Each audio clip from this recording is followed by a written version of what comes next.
How are you all? I hope you all are fine. It's been a long time.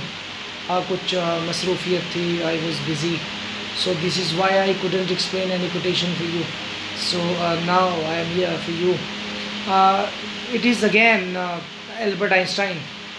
So you must be thinking कि sir Albert Einstein को ही क्यों coat कर रहे हैं. Actually जैसे कि मैंने आपको बताया था कि my aim is to deliver a message and my aim is to change your thinking, because many of us think कि जो साइंटिस्ट हैं वो सिर्फ इन्वेंशन करते हैं और उनका ताल्लुक सिर्फ चीज़ें बनाने से हैं. But I want to tell you कि नहीं, वो ज़िंदगी को किस तरीके से देखते थे, how they perceived life, how they understood life.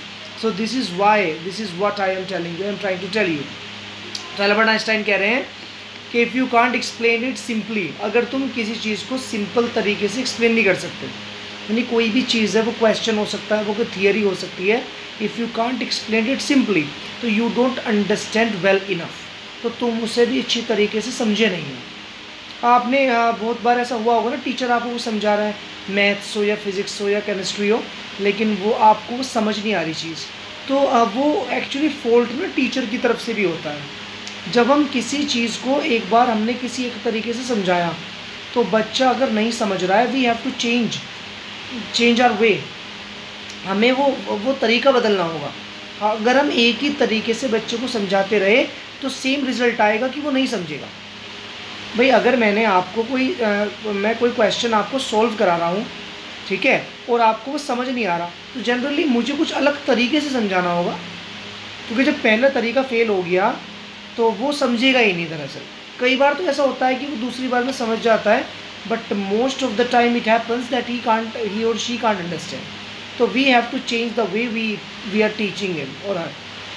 तो ये कहना चाह रहे हैं. बल्कि इन्होंने एक जगह तो ये भी कहा है कि अगर तुम अपनी कोई थ्योरी या कोई भी क्वेश्चन अगर आप 5th क्लास के बच्चे को नहीं समझा पा रहे हैं, so it means that you don't understand it well enough. अब सबसे बड़ा क्वेश्चन यहाँ पे ये आता है कि 5th क्लास का बच्चा क्या समझेगा, वो sine square theta cos square theta से बिल्कुल भी वाकिफ़ नहीं है.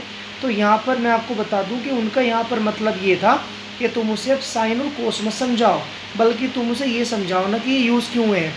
भाई अब आप उसको का मकसद बताओ कि साइन और कोस है क्या, किसी मिसाल के ज़रिए.